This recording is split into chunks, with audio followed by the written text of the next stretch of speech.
afternoon, everyone. Yes, I said afternoon because we are doing a live show from the International Space Development Conference here in McLean in Tyson's Corner, Virginia, from the Hilton Hotel. Everybody cheer, give a wave, give a cheer. See, they exist, they're real. And they're here. We're going to have a great time today talking about all sorts of things involving the conference and a lot of other interesting items that we're probably going to be talking about all weekend. And we're going to have a lot of special guests coming in and give us a taste of what they're going to be presenting about and everything else. And now, and my good buddy Michael Lane is here with us, and so I don't have to give him a special introduction because he's right here next to me. We've done that already. No more cult of the elevator.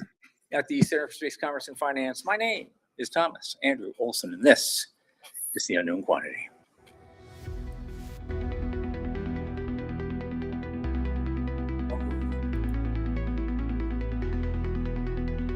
This is a professional outfit.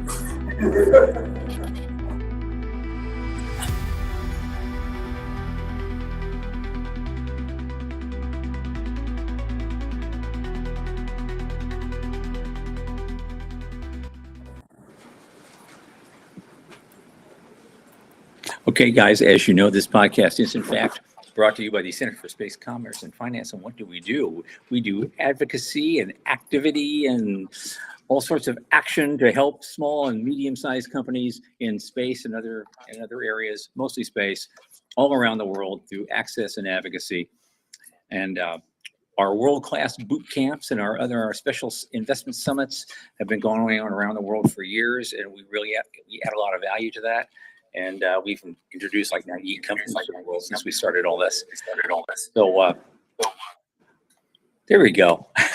Everything we do is paid for by you. It's supported by you. And so if you go to our website, cscf.space/support, and hit that nice little donate button, a little in the tip jar each month makes a huge difference. Thank you for your support in advance. And also, thanks for just being here and being you guys, because you're great. And we I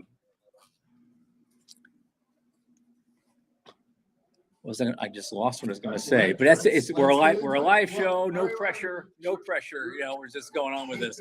And so, but anyway, I was trying to do this thing from memory. I have this little script that I read, so I thought I did okay with it. I'll tell you, a little tip jar each month makes a difference. Okay, like, subscribe, tell your friends. And speaking of friends, there you are. And so you're already here. So, okay. What should we start with? There's so much interesting stuff going on already. The world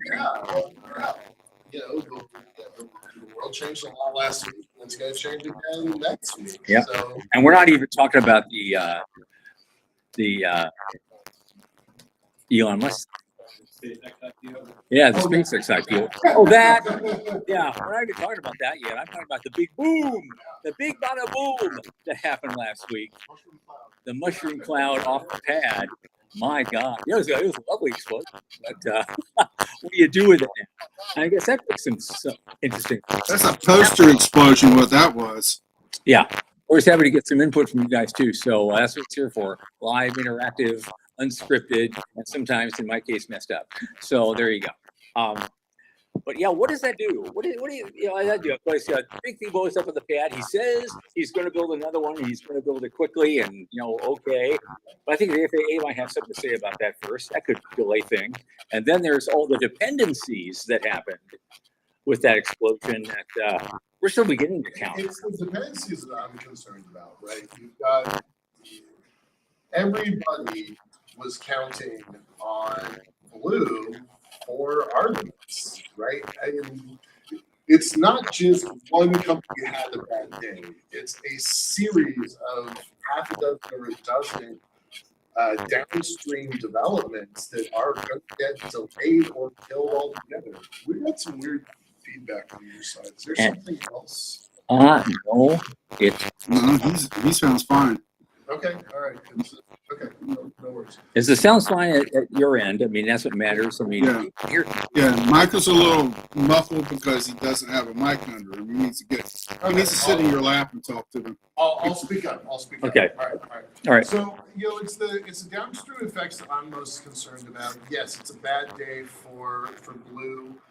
It has they were holding mourning, and they were having interventions, not interventions. That's not the word. He's doing it too now. Look at him. Yeah, no, they were having like counseling sessions in Blue in Kent last week, right? It was a big deal because people pour their heart and soul into this thing, and you know, I know some folks that used to work at Blue. They're like, hey, you know, if anybody wants to talk, if anybody wants to, Yeah.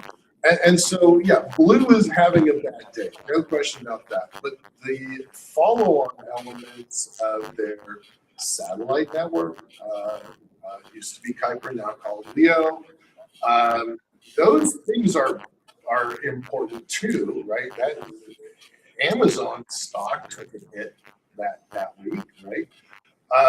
But it's all of the other suppliers, all of the other folks that were buying rides. Their missions are delayed. Who knows? 6 months, a year, 18 months. I've heard all three of those numbers, and none of them are good. So you're anywhere in that supplier network, you're having a bad day. Two in particular, something I want to mention. One, of course, Amazon Leo, big dependency with them to get that first stage of their satellites up there. And so I don't know how long they're going to have to wait to get another ride, or who to get a ride with. If they're with Blue, they're going to wait a while. The other thing, of course, is Blue Moon. And now NASA wants to test both Blue Moon and the SpaceX entry in Earth orbit with Artemis 3 sometime next year. And of course, the question is, how does Blue Moon get up there? You know, are they gonna hitch a ride on a Falcon Heavy? Wouldn't that be a delicious, brutal irony? You know, But that should be possible. it should be. Right? But God, there's a monopoly environment is not good. but the laughter will not be contained by Yeah, out there. but if you remember the standardization that we talked about with Dr. The guy that we had on just recently. I mean, the military kind of drove that from global trade. They're the ones that drove standardization. It could be the same thing. It could be out of national interest. Yeah. So I don't know if anybody heard. We've had on our show a lot of conversations about standardization, taking this industry where everybody's developing bespoke systems and custom hardware, and building out integration systems and standards that this industry is missing. And we've brought in Dr. Levinson twice now, Right. And he talked about how the shipping industry absolutely transformed as a result of the Navy imposing standards back just prior to World War II. And then that led to containerizations, and that led to global trade. And how can we Right, because he literally wrote the book on the shipping container. This guy literally sold the box. You can find it; they still sell it. I highly recommend you give it a look. But that got us, after that first show, that got us into this incredible conversation about, well, how do we standardize that which is essentially, we're beyond a 2D level environment, but a 3D, microgravity environment. How would that change everything? You're not sending the same old box up there. You're going to send something. I mean, we got to custom design something, and what kind of a ship will it fit in, and how do we build it? And those conversations are still ongoing. And so something's going to come out of that. I'm not sure yet. And so back to your original point, is there even possible a connector between the Blue Moon and a SpaceX? Because I do not like this monopoly role that we're in right now. So, and if nothing else, I'm okay. I mean, Elon's motives, I think, are pretty good, as a businessman on this topic or any other, a lot of other topics, but for me, but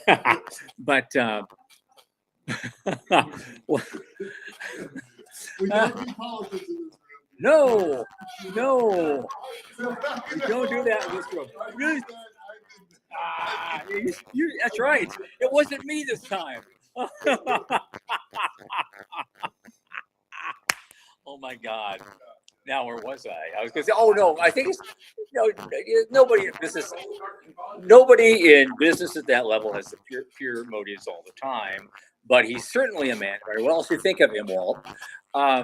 He's certainly a man who could see his opportunities and take them.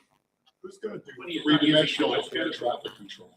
That's what I want. I know at least one company, a startup company, who's doing something with that right now. Yeah. International issue, right? Yep, it is. And actually, it's a European startup that's looking to do it. That was one of those links that we didn't talk about the other night because I have too many. I have to curate these news items, and we only have maybe room for 9 or 10 before we get the guest on. And so some weeks I'll have like 16, 18 items. Okay, they're all good. So how do I pare this down? So it's that was one of them. There's a early stage company coming out of Europe that wants to do just that exactly. Let's talk about a little bit about what we're doing here today. This is we normally do an hour show, and we usually put in a bunch of news, right? 10, 12, 8 articles, and then we have a guest, and that's normally what our Thursday looks like. We're doing something different this time. We're having live interaction with our audience. So we're happy to be here at ISDC, and so we do want to pull folks in from the audience to talk a little bit about what they're up to, what they're working on, why they're here. So this should be kind of an interactive, conversational show. So we want to encourage that. I've also invited folks. I know there are folks in our track we're doing tomorrow that want to have them, come up and do a little tease about what they're going to talk about tomorrow. We can actually start with you because we're doing a really wonderful panel on the main stage in the plenary session tomorrow at 8:30 in the morning. I know it's early, but you should make it because this panel is going to be so wonderful. Everyone will be there. That's right. Definitely not keynote speaker. But and I'm Mike Sullivan. I just introduce the acts, folks, and then they go and do their thing, and now we have on our show. Set them on fire and send them on the way. I'm really glad to be a part of this. The main stage is not a big deal. 16 years I've been waiting for this. Yeah, right. Yeah. So not taking it lightly. Definitely appreciate it. There's going to be five people on that track. Yeah, there's 5. My piece, I'm gonna talk a little bit about SpaceX. I know everybody has been talking about SpaceX. Everybody with an opinion has an opinion on that IPO, but I'm gonna come at it from a kind of a different perspective. Whatever happens next week with the biggest raise in the world, I don't care about that. Like that was, I was in the room back in 2010, maybe 11, when Gwen Shotwell for the first time said we were going to go public. And she actually said they were going to go public that year. So 15 years later is when it's actually happening. But typical SpaceX timeline, right?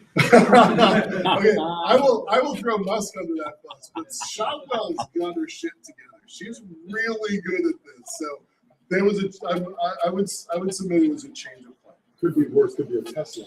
Yeah. Right. Oh, boom, boom.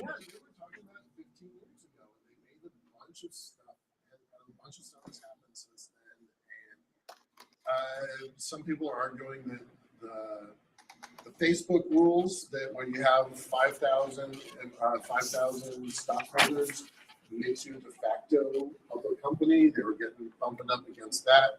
They did some stuff to kind of like crunch that down, so support there. But I don't really care so much about the thing that's happening next week. What I really care about is what happens a few weeks later and a few months later. Because not enough people are talking about the fact that every public pension fund is going to be forced to buy SpaceX because it's going into the the index. So that's a huge. Except for Denmark. Okay, right, because they made that. They we're made not that doing very it. clear. Yep, We are we're not going to doing buy SpaceX stock for our pension funds in Denmark. We're not going to do it. Um, Okay. right, but if you're an index fund, you have to buy SpaceX as of 2 weeks afterwards or something like that. So Also, a lot of very clever people get a lot of money, which they can then invest in other things. right, and that's Yeah. the ripple effect. Like all these ripple effects, the one that I care the most about is not ripples but tsunamis. Right, when those 50,000 people that have worked for SpaceX, 25 now, 25 in the past 20 years, when those 50,000 people get their vesting, I'm told by somebody that I trust that she knows a barista who has worked at SpaceX for 10 years in their cafeteria that is going to walk out with $3 million. That's at the barista Level. Right. Not Gwen Shotwell, who makes $80 million a year plus whatever her bonuses are. Not all these thousands and thousands of engineers, sub-level engineers, but somebody who's been there for 10 years, half the time the company has existed, is walking away with much more than minimum wage level education and experience, is walking away with a $3 million check. So it's like the Microsoft millionaires from 30 years ago Right. when they went public. Or Yeah. Netscape. Yeah. Right. Netscape too. Yeah. Netscape too. NVIDIA right now. Right. One of the co-founders of Avialto, got into NVIDIA early, and he basically took an early retirement. So Yeah. There is 50,000 people that know space, that know engineering, that they're about to put a lot of smart capital into this community. A lot of them are going to go buy houses, and some of them are going to go to Hawaii, right? Like, good for them, congratulations. But will take their money in short stocks. some of them, that's a legit question. Morningstar came out just a couple days ago. They're like, this is overpriced by twice. We think it's worth $780 billion, and it is going to market at $1.7 trillion. The biggest revenue stream is coming from Starlink. Now, SpaceX is back to a monopoly, as you mentioned before. Starlink is not, and Starlink is vulnerable on many, many fronts, and so that's where they will. If they attack that revenue stream, that can substantially reduce the value of those shares. I think some people are worried about the XAI thing too. Yeah, It's a- absolutely. it's a big Absolutely. loser. that's a big loser right now. Both of those things are good points, but they're actually missing. SpaceX is saying that they're coming in with possibly 80% of the revenue is coming from the artificial intelligence sector. It is not coming from their expected future revenues. Is not coming from launch. It's coming from Data center? data. They just said it. Now, It's a data company. It's Morningstar, no longer a space company. It's a data company. It's Yeah. no longer Yep. a space company. it's a data company. Yeah. That's absolutely true. But it sounds like your guy from Morningstar said the same thing Yeah. that the retail guys were saying Right. on our show just 4 days ago. That's the same thing, saying this is overpriced by at least half, and we wish it was cheaper. We're going to get in, but we wish it was cheaper to get in. But then there's that other guy from Fortune that said, do not get any of this under any circumstances. Right. Somewhere in between that and this and the huge thing that everybody's wishing for, the Right. truth lies. Something is going to happen. What do they call it? Excitement guaranteed. Yep. That's his tweet. Yep. He writes that all the time. Excitement guaranteed. Or I would So- say hilarity ensues. But yeah, One thing you're not talking about is the leadership factor. The person who is considered the lead, that can be addicted racist oligarch. And other than that, is not a good thing to be in a. He's gotten called out by the SEC and his shareholders in his two public companies, right? Like, and that was why Denmark said no. and They said they were going to do it because leadership was precisely the problem that they cited. so excitement guaranteed. I don't care about that. I care about that tsunami of wealth is coming in afterwards, because that is smart capital that cares about what we're doing. Which leads us to, I mean, let's go beyond the barista then and go to the next level, which is what we've called the SpaceX mafia. Yeah, yeah. Now, there are already people who have left SpaceX and had a nice payday, and they're already starting, they're already starting up companies and investing in things. There's going to be a whole lot more of them are going to pop out of the woodwork 2 weeks from now, including Gwen herself, maybe. Who knows? She'll have enough to start her own fund. There will be family offices, and there are going to be custom built funds around this community. Something happened this morning, by the way, in the space power and satellite session. They brought up data centers because that's an early use where you don't have to go through the atmosphere. You can do space powered send it to data centers, and SpaceX is a customer. Okay. So that they were looking at early MVP for space power satellite. Now, are those shareholders you're talking about locked up for 6 months? There is. That's why I said towards the end of the year. Yeah. Yeah. I'll throw a shout out to our own Sean here. He's recently become a convert to the data center argument. Like, we have been going back and forth. But mine's off of demand. My conversion is going to be off future demand. You have to talk louder than that. I said my conversion is based off the future demand for it. And it really didn't happen until after Dr. Kathari was talking about, the price difference, and he was against data centers and said they're not happening. So I've asked the question, what assumptions is that based off of? Then I realized a lot of people don't think about the future demand enough, but that didn't come and hit me until we started working with agents with Liftport. Then it dawned on me, oh my God, this thing's coming, and it's coming in a massive way, and we ain't going to have enough infrastructure, and we can't keep up. They have to go off-world. They have to go to the ocean. They have to go to where they can. And so one of our going to be and that money's coming, and that's really what's going to fuel this. I even wrote an article about that a year ago and predicted that this could happen. At the end of this talk, so, you said invest in radiator companies. Yeah. Because that's not a solved problem in everybody. Well, actually, one of our panelists tomorrow, Dan Faber, Yeah. is going to be talking about that too. He's become kind of a convert, given all the other things that could be going on up there. He says that's the one with the best probability of success because the discount rate that you get for doing it. We had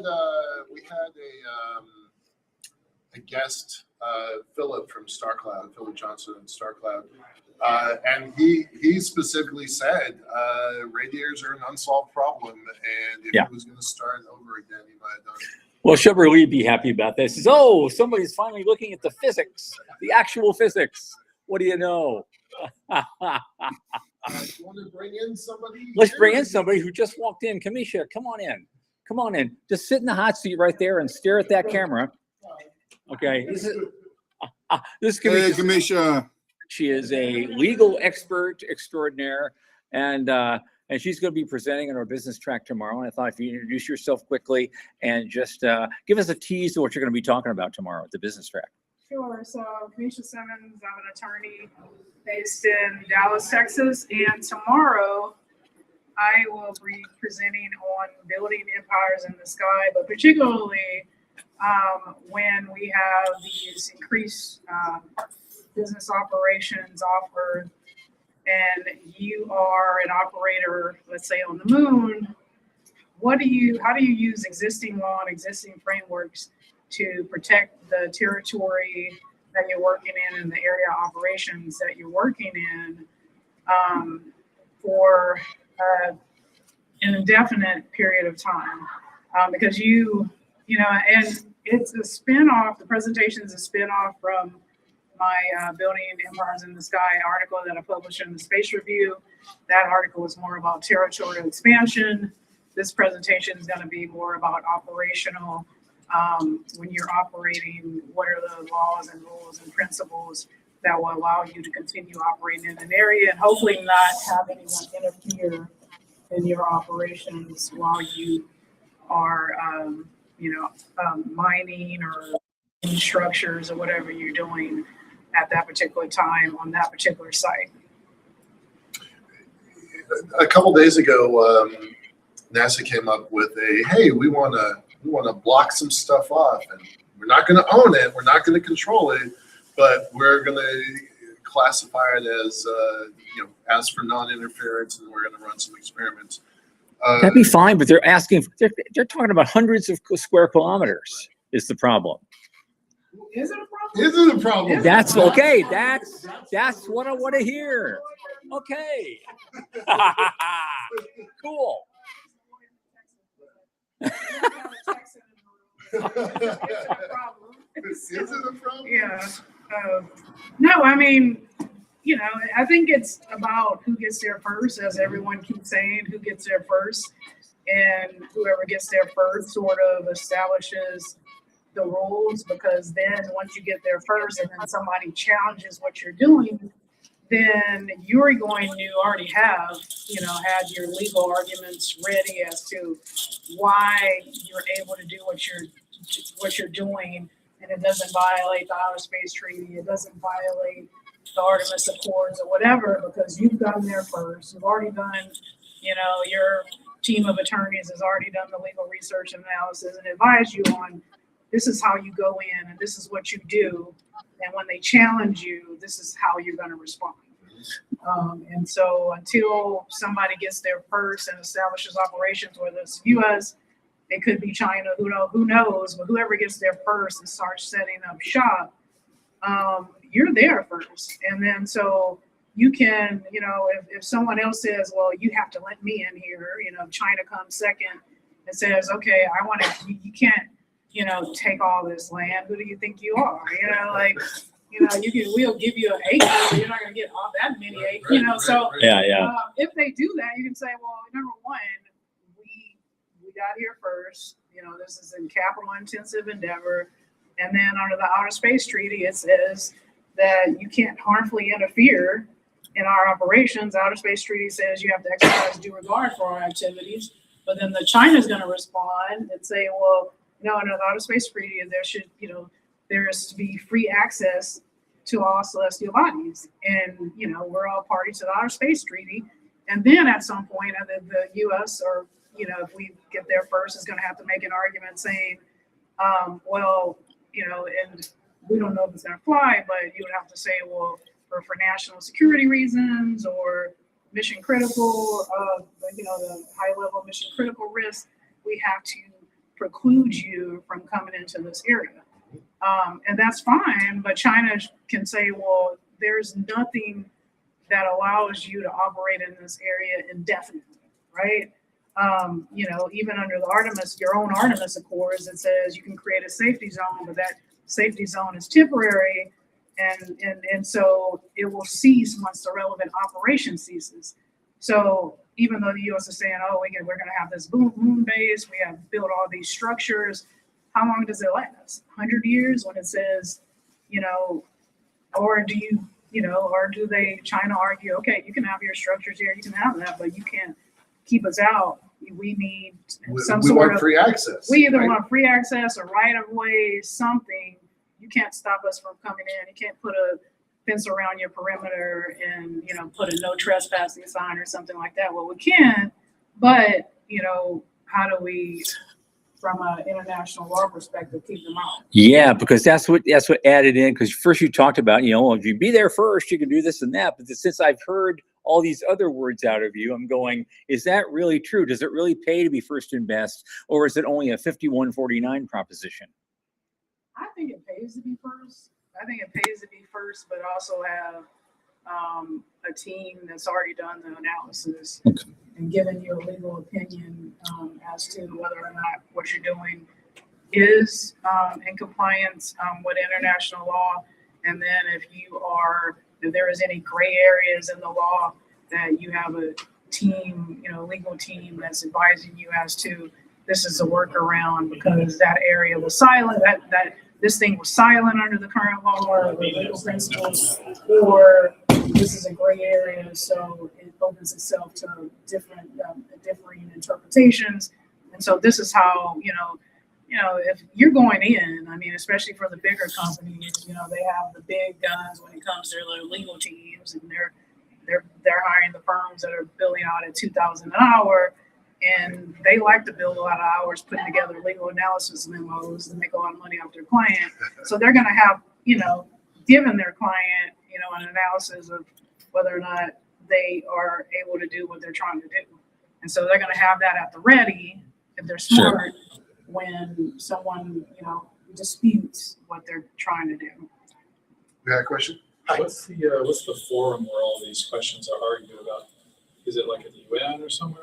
There really isn't right now a forum where that's going to handle these disputes, right? We don't have anything set up, tribunal or forum, when this activity increases over the next 5 to 10 years, especially on the moon. So if whoever gets there first, let's say you get there to the valuable where there's the water ice, and then somebody else wants to come in where you're saying, no, you can't come in, we've secured the area, we put a fence around our perimeter, you can't come in. Until that happens, unless it's from one, nation to the other nation or their citizens, then we'll see. Once that active dispute, live dispute arises, then we'll see what emerges in terms of whether they exercise diplomacy to resolve it, or they get serious about saying, for space matters at an international global level, we're going to create a tribunal or dispute resolution forum and mechanism to handle these types of issues. And there's nothing so to be specific, the ITU manages spectrum allocation and assignments, right? So there are some organizations out there that say yes or no to some of the questions. What Kamisha is talking about, I hate to say it's the wild, wild west, but it is, and it's worse because at least at the wild, wild west, there were sheriffs roaming the territory. There was right? some authority, but there are 250 years ago, King George controlled the entire East Coast. He had the legal right to tell people in these colonies what to do until those colonies declared independence. And then there was some fighting, but ultimately the King of England now acknowledges U.S. as a separate legal entity. So, that's an interesting idea. There's no real authority that they can impose their will. What happens? Someone this morning mentioned the law of the sea. That's a couple hundred years, right? And so there's at least an analogy there. It's just that Yeah, I pointed Well, straight at you. the United Nations Convention on the Law of the Sea, from the U.S. perspective, we signed it but never ratified it. So we have our own deep seabed, hard minerals resources act with respect to deep sea mining, meaning the mining that's in the waters outside, underneath the seabed, on the seabed. We have our own law because we never, while we were negotiating the law of the sea, we had this gap legislation, and then once they, enacted the law of the sea, we never ratified it. But anyway, for the law of the sea, they have what the U.S. doesn't currently agree on is that the benefiting. Probably why we haven't ratified is because there's this benefit sharing where they're supposed to pay certain amounts to, I guess, developing countries, and we take issue with those types of things.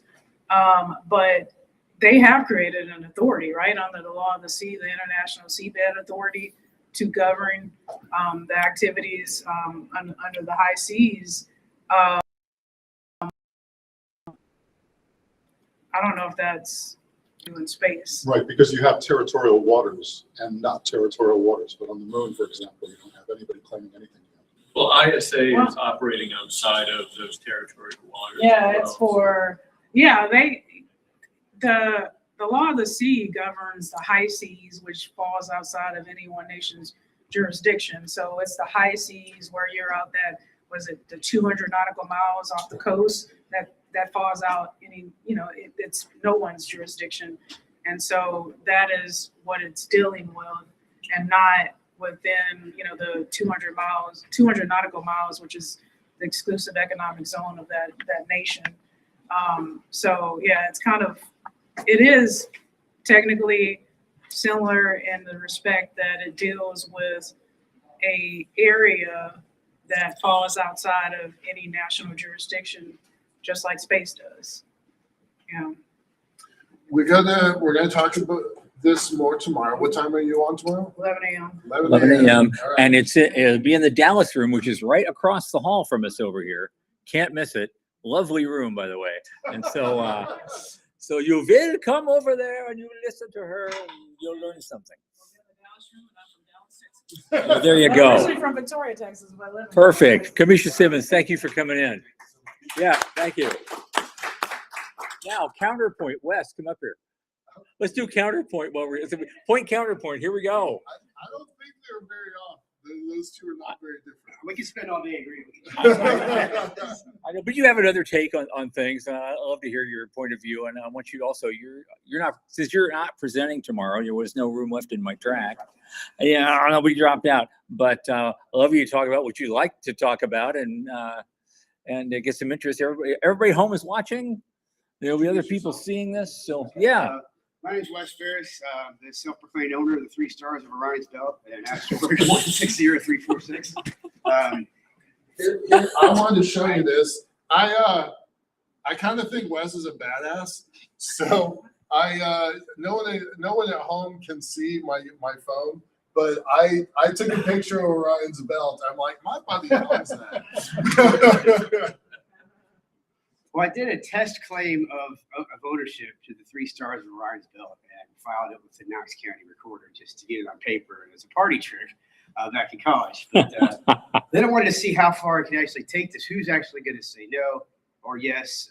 I knew that the Outer Space Treaty didn't specify anything yay or nay about private citizens, and so I ended up taking it to the tracking down the competent authority without any litigation. Posing the question. I've seen people do this wrong before by trying to sue NASA and over a claim on an asteroid to squeeze jurisdiction out of a federal court where it couldn't give it. So I found the appropriate entity within the State Department, which at that time was the Bureau of Oceans International Environmental Economic Affairs Space and Advanced Technology Division, and presented them with not to say that they're granting me or they endorse my ownership of this, but is a claim by a private citizen just that in violation of the Outer Space Treaty. I know some other treaties where it would be, like the Moon Treaty, if we were under that. Oh my God, we'd be screwed. I think only 9 countries have signed that, and one of them was Australia way back when. I don't know if they've been trying since then to get out of it. I don't know if they can find a way to do that. Well, it's interesting. The Moon Treaty actually was an attempt at extending the ban on nations annexing outer space directly to private citizens. I know 3 countries that were swindled into it. So India was presented sometime in the 80s, like on the day they signed the Outer Space Treaty. Like, here's a certified copy of the Outer Space Treaty. Let's give it a signatory sign to reaffirm our commitment. It was the freaking Moon Treaty. Wow. And so when they found out, they didn't ratify it. So they were one of the people that have signed but didn't ratify it. And I think that happened with Belgium. I know this because one of their ambassadors told me, and also Australia. So. Yeah. Anyway, that's a treaty that says that's an anti-private property rights treaty, and so is its cousin, the Law of the Sea, which under basically the seafloor part extends the ban on nations claiming it, and also extends it to natural persons. I'm sorry, but I wasn't, as a natural person, I wasn't consulted. Like there should be legions of natural persons. But stuff like this, why people can't have nice things. Yeah. It's basically what it comes down to.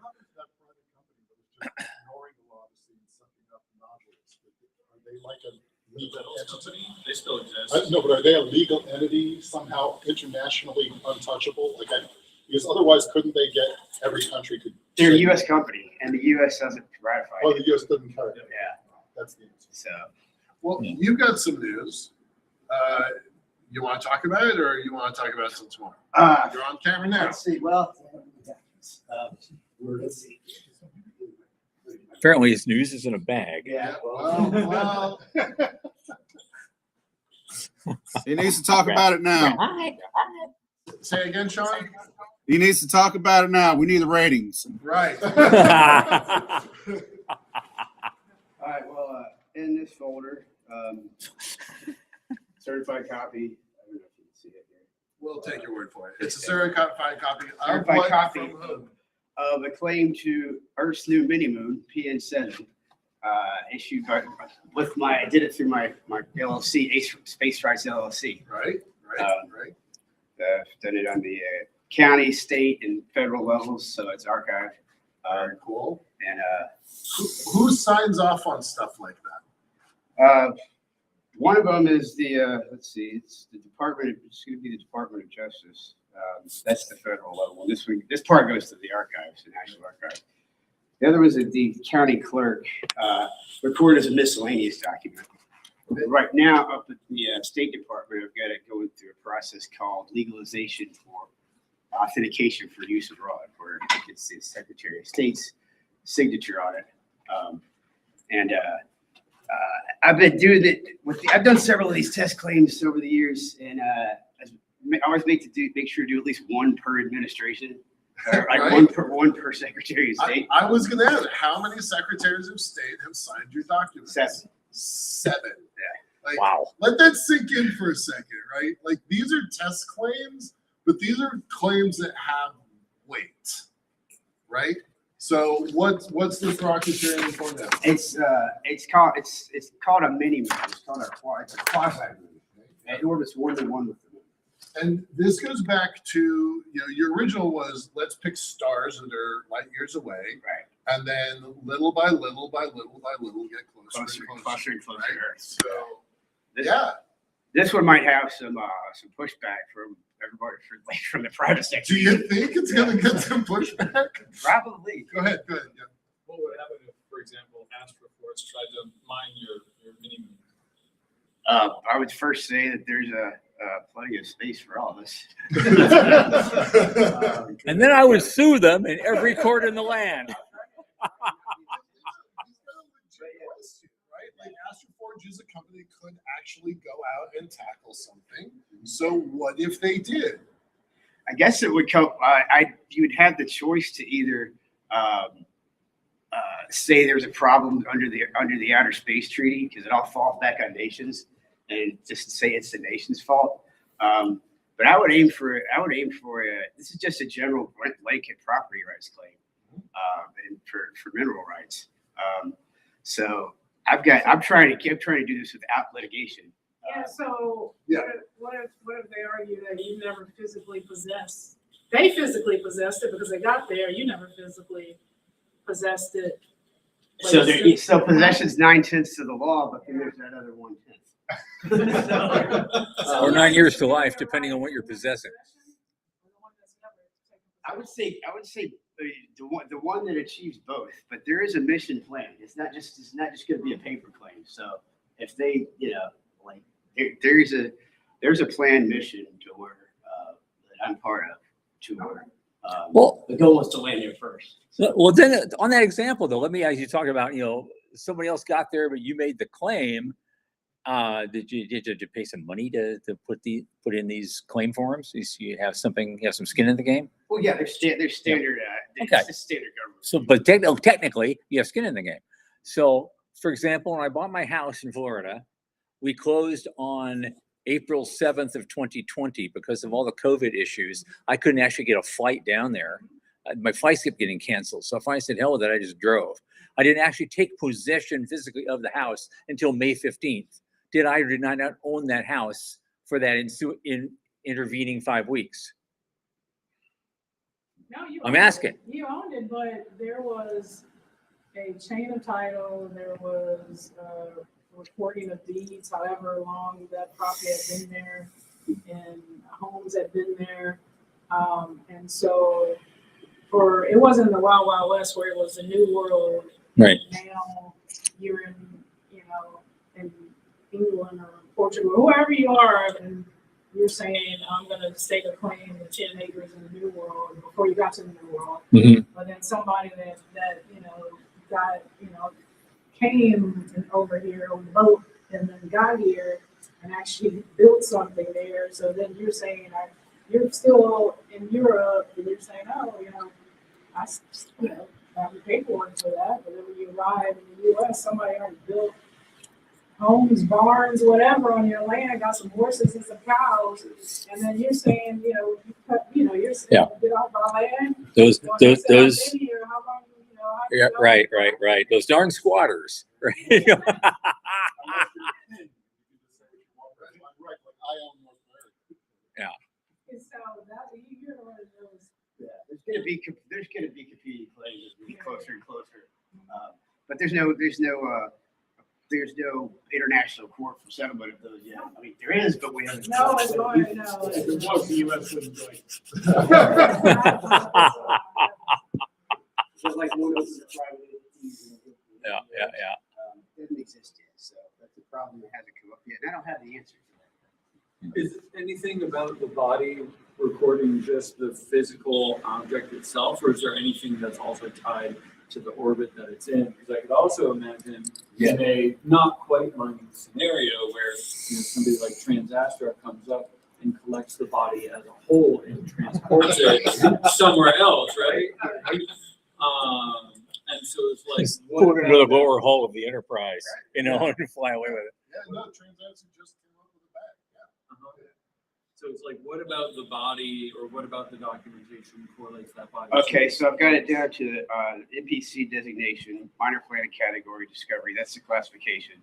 There's three parts: classification, physical parameters, and orbital elements. The physical parameters, that absolute magnitude and estimated diameter, which is about 19,240 meters. We don't know yet. Then the orbital elements, which is the semi-major axis, eccentricity, inclination, perihelion, aphelion, orbital period, mean motion, ascending node, mean anomaly, and Earth, and mean distance. So this covers the orbital, like this covers most of the. So that's the uniquely identified. Yeah, this is the identifier. Yeah. This. How far is it? It's 11, 12, 13 million miles, something like that. Something like that. It's an average. Yeah. And it's a transient rock. It's gonna move out of Earth's influence in about 70, 80 years, something like that. So At that point, it would no longer be a quasi moon. Right. It would be classified as something else. It's an RV. You can keep owning it. all right. Want to move on? Yeah. Got Okay. anything else? No, Okay. He's got a white paper. He's got a white paper that working on. Yeah, we're working on that. Working on Okay. All right. Thank you, man. Hey, I see Jim Plaxco back there. I'm hiding back. Stop hiding.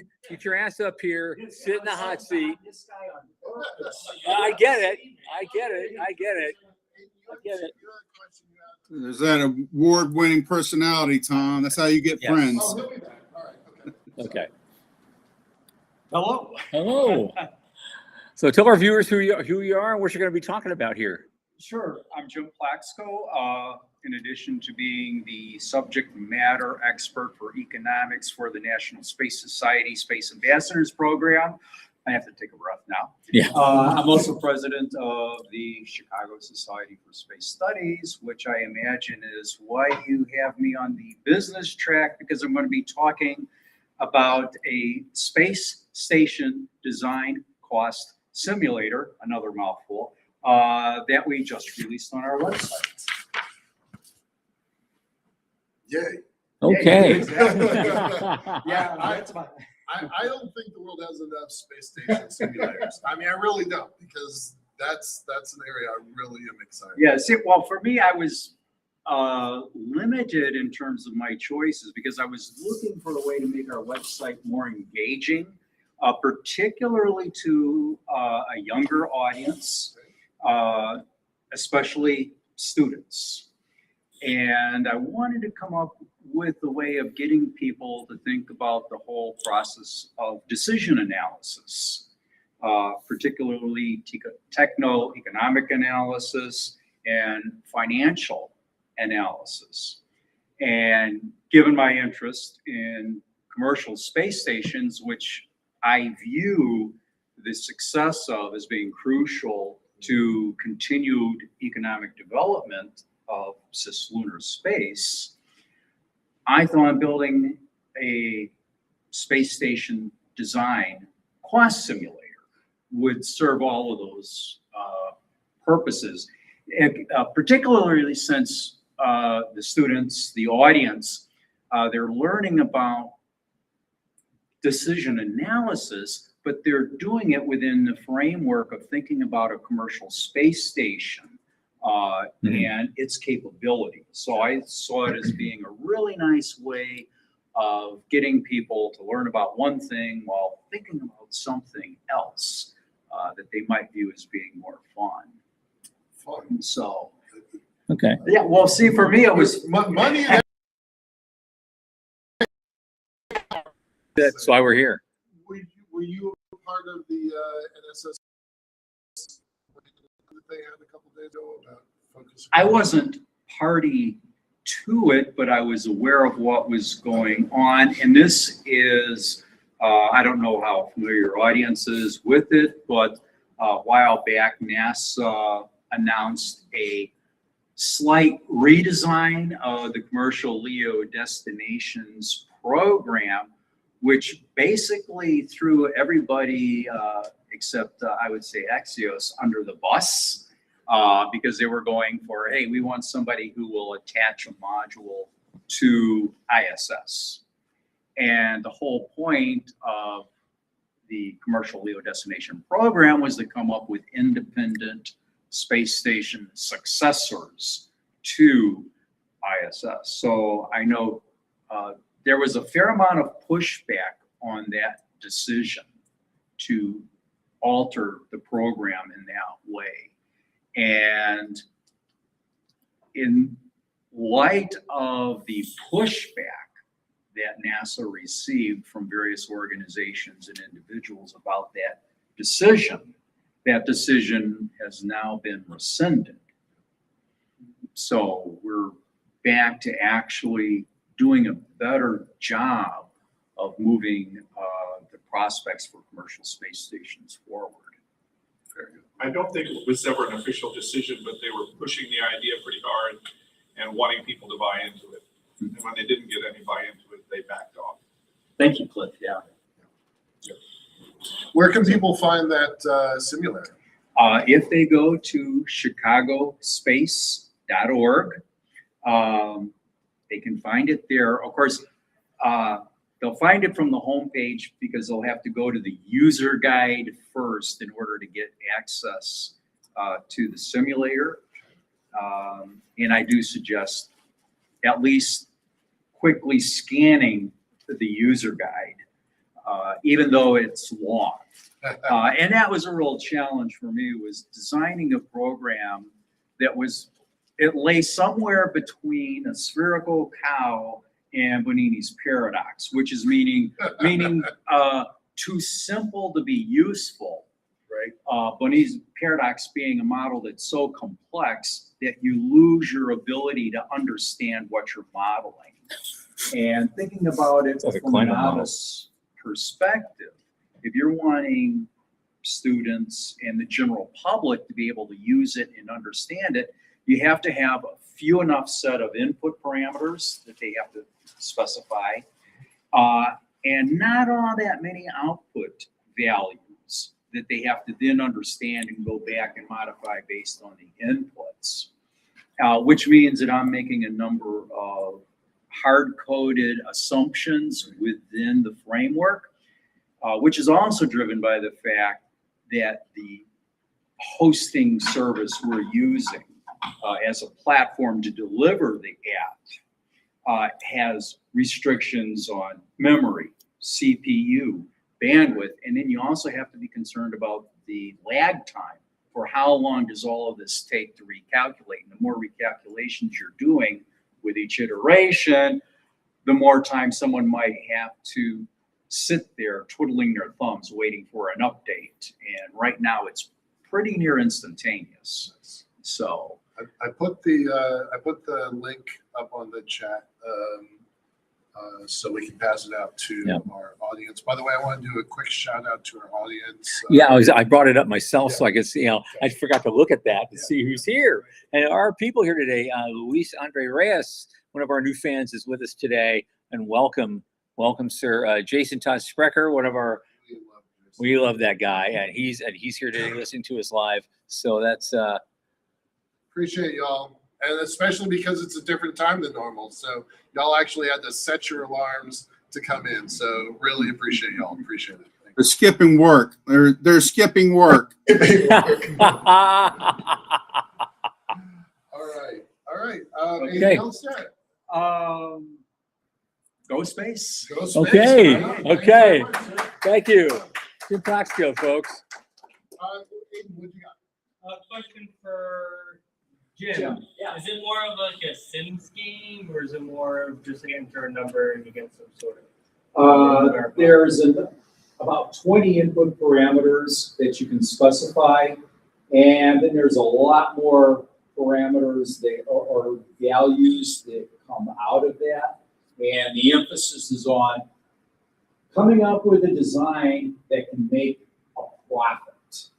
Yeah. Because that is the ultimate in terms of, you want to have a sustainable business, you have to get out more money from the business than you put into the business. Shock. Yeah, It's shocking.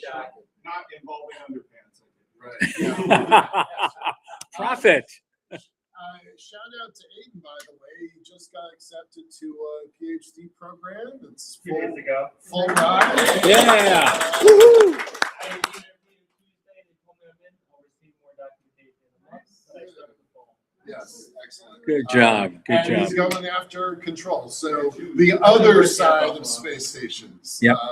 So There we go. Congrats, buddy. Right. Thank you. Thank you. Okay. And look who just came in. Another tall friend of mine, Dan Fabridge. Mind coming up? Hey, Tom. Uh-oh.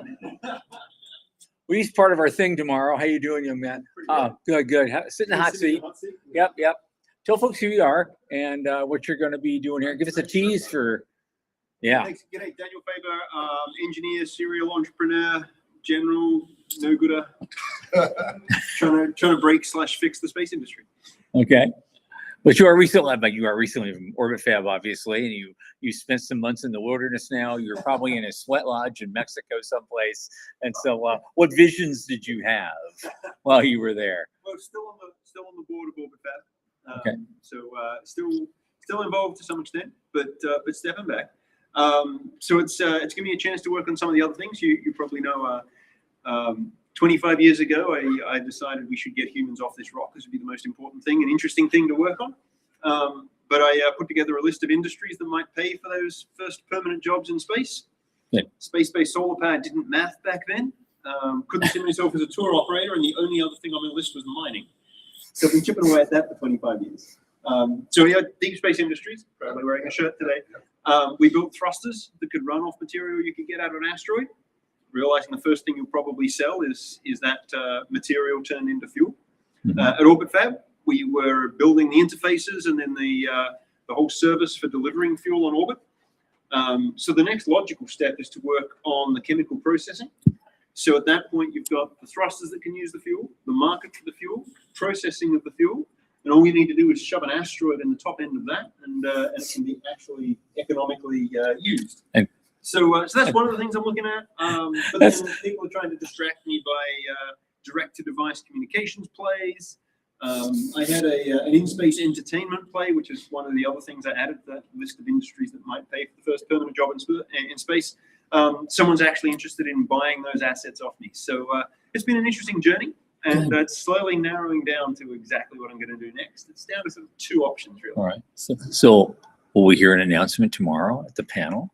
You'll have to wait till tomorrow to find out. That's what I want. That's the tease. That's what we're doing here, folks. I want you to see this panel tomorrow morning. I know it's early in the morning, but do it. Just do it. Because we got guys like Michael and Dan here, Lisa Labonte showing up, Fahad Al Hussein from Saudi Arabia is showing up, and someone I can't pronounce, Jude, a guy named Jude from Africa. And it's going to be, we've got 4 continents represented on stage tomorrow. We're going to talk about the future of space and space investing and the cislunar economy and anything else we can come up with that's wild and crazy and fun. I'm looking forward to that. Me too. I was over at the space-based solar pack conference this morning, Uh-huh. and I put together a list of all the companies that are working on different business models and go-to-market strategies. There are dozens of companies Wow. working on space-based solar power or things that use massive amounts of power in space. Mhm. Blew me away. Yeah. Just like completely different environment from even a few years ago. Last year, it was a different environment last year. Yeah, it is wild how many are coming online and really credible teams with actual capital trying to build really real systems. It's remarkable. Well, I think also that's a product of the money, the sheer volume of money that's coming into this sector now. It's like, also a product of the mistaken belief that SpaceX is going to drop launch prices. actually, no, it isn't. I don't agree. I don't agree because for the last year or so, we've been keeping track of this. Like almost every week, every show, we're talking about companies that have gotten 5 million here or 10 million there or 40 million here or 500 million over there. And we just keep adding it up. It's several billion a year long before we started talking about a SpaceX IPO. And so you ask, are you going to get a halo effect this year because of the SpaceX IPO? Damn right you are. And Seeing it in the stock market. we are. I am Yes, quite desperate that's to true. take space companies public right now. If anyone's got a company that might even be worth taking public in 12 months, they'll take it public for you tomorrow. Yeah. Well, Firefly's going, they're doing an IPO. Something else. Wait a second. Shush. Is it a SPAC or something All else? the above. Reverse Really? takeover Okay. vehicles, Yeah. SPACs, IPOs. Like there are people desperate to get exposure and to help bring that exposure to the stock Crazy. market. That's kind of new information. It It's is. vaguely important. Vaguely Yeah. important, yes. Yeah. I'll talk more about that on the panel tomorrow. Do that. Yeah, That's see what another one. All you folks at home, sorry you can't make it. That's okay. Yeah, we're shutting it down now, but I am just a humble moderator. So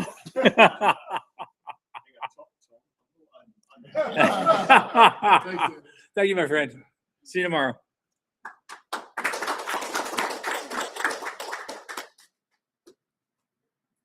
Hey. Hey, everybody.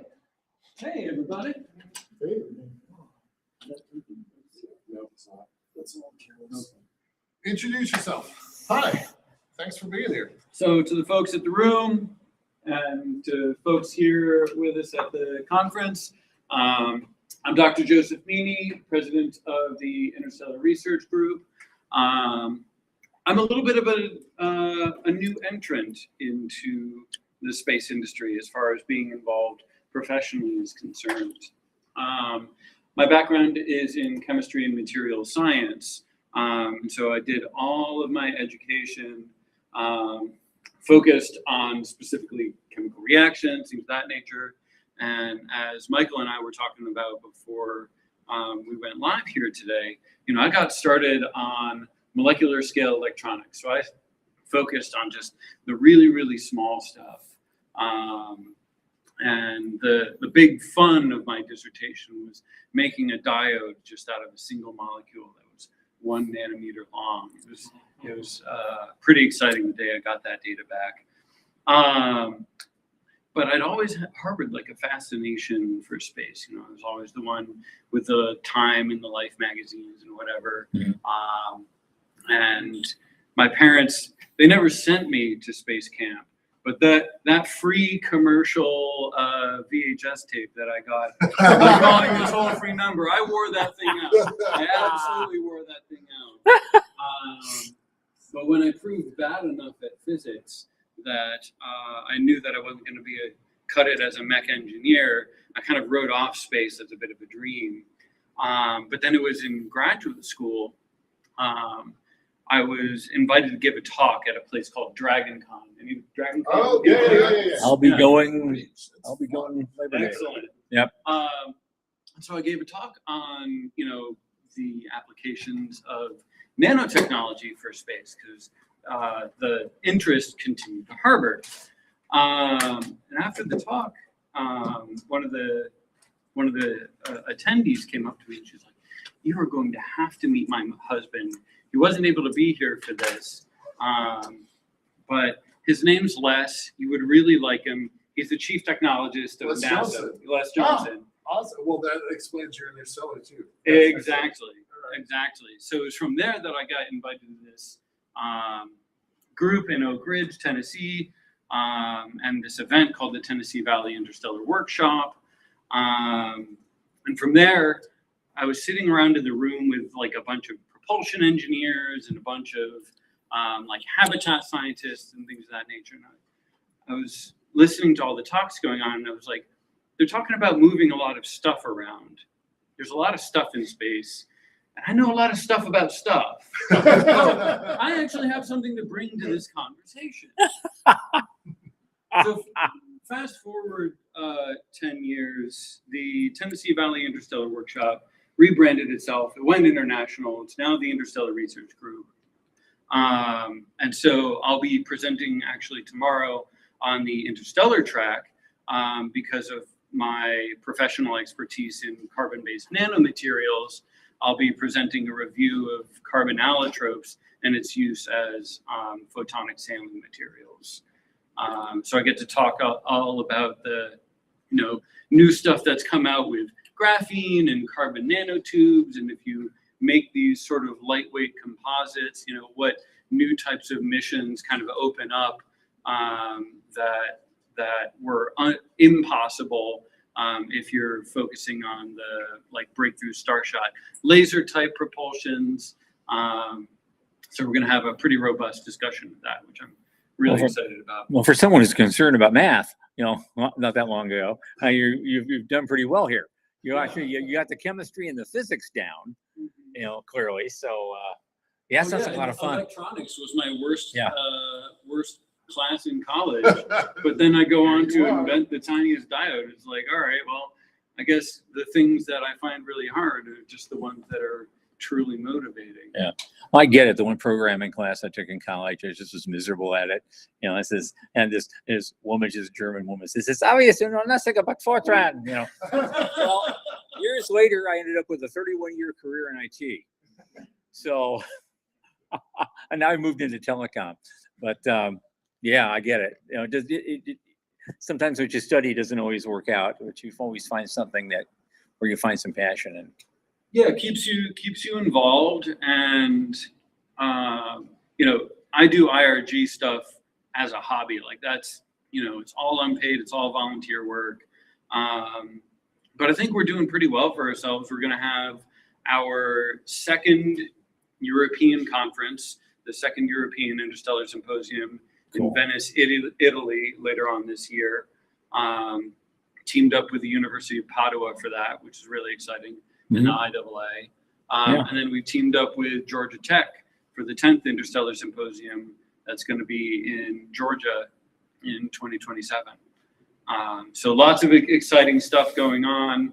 And, we're talking about not just space or habitat or propulsion, but it's, bringing in how does economics evolve over long term? How does language evolve, cultural evolution? These all sorts of things have to play into ultimate mission design, because you can't just slap a bunch of people inside an O'Neill cylinder and, say, hey, good luck, and expect them to arrive safely at Alpha Centauri. I know a few I'd like to put in there. So, I mean, can we keep that option open? Maybe for the Breathing or not? Well, I love talking to interstellar people because usually I'm the craziest guy in the room, and then I get to your room and they're like, "Let me tell you crazy." So I love it.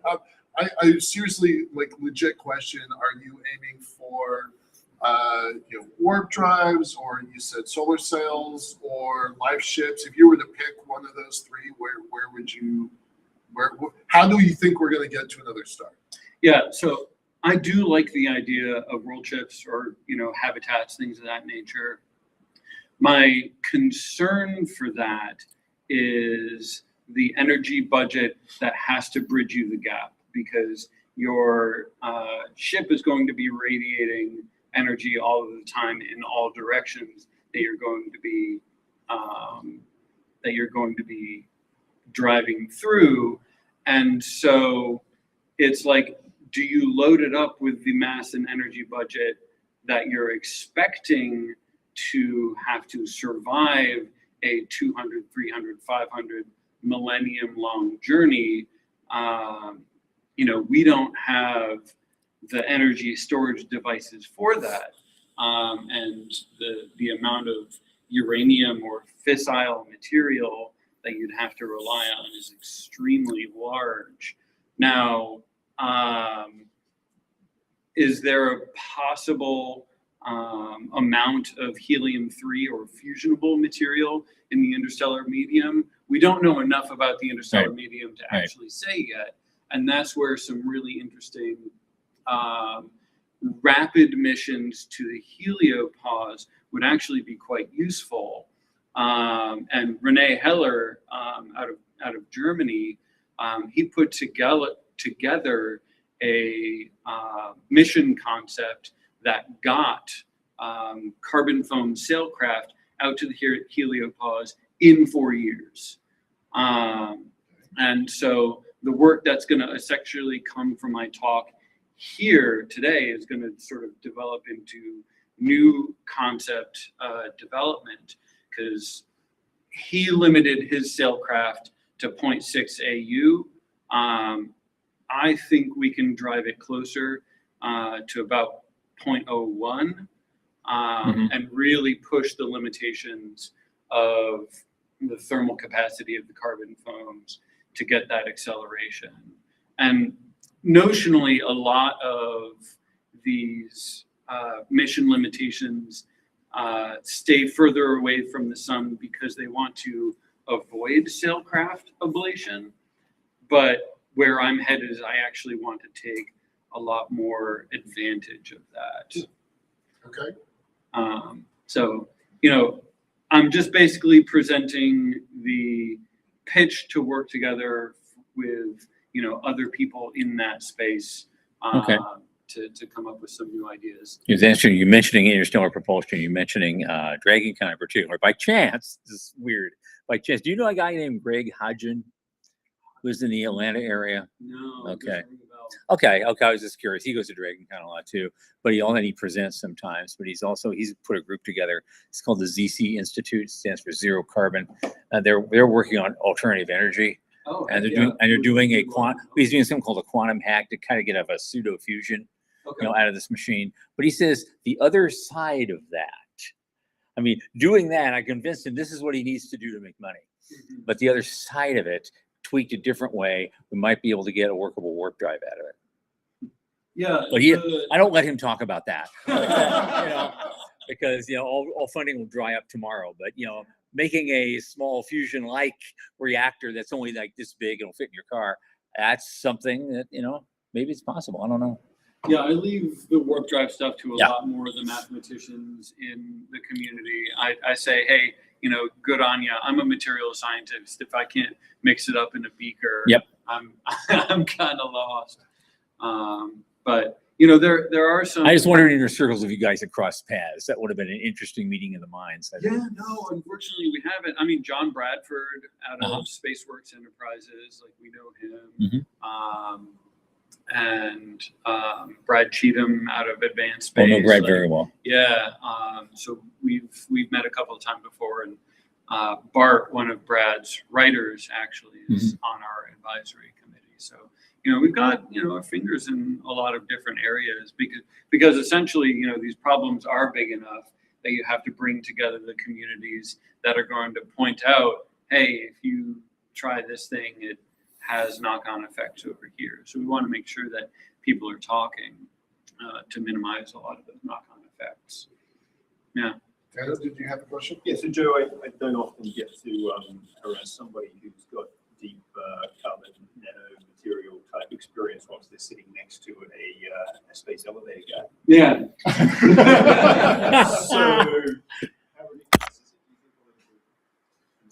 So I know that a lot of the issues have come from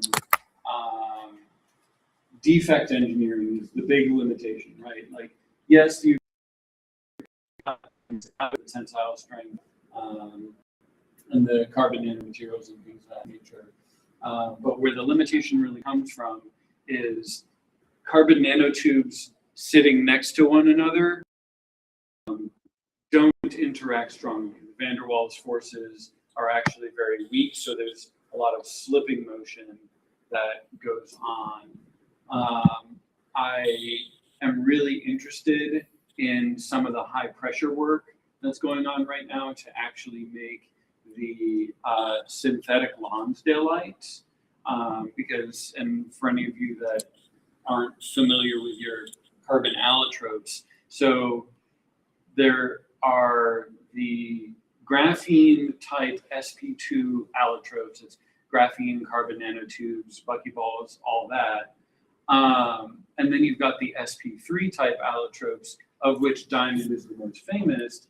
But essentially, there is an allotrope called Lonsdaleite that we really only find in nature in meteor impacts.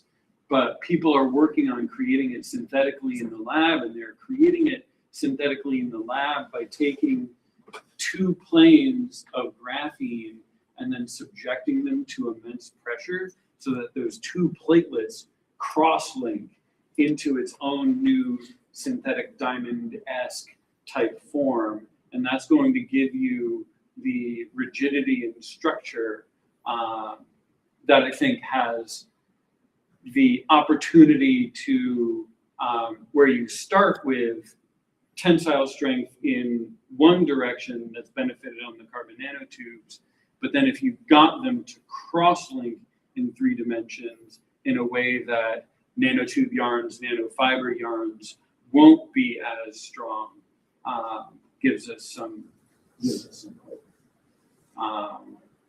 But that's, you know, the manufacture of even those initial samples is still, like, people are claiming that they've made it, and then the peer review community gets all up in arms. So it's not been in fact made even at the lab scale and confirmed yet. So only a few stages away from the diamond age. Yeah. But I think that opens up a lot of the opportunities when you, because thinking from an analogy, right? Thinking from the plastics perspective, you have a hard plastic that exists when you introduce the cross-linking bonds that make sure that the chains also no longer slip past one another. That's how and why thermosets work, right?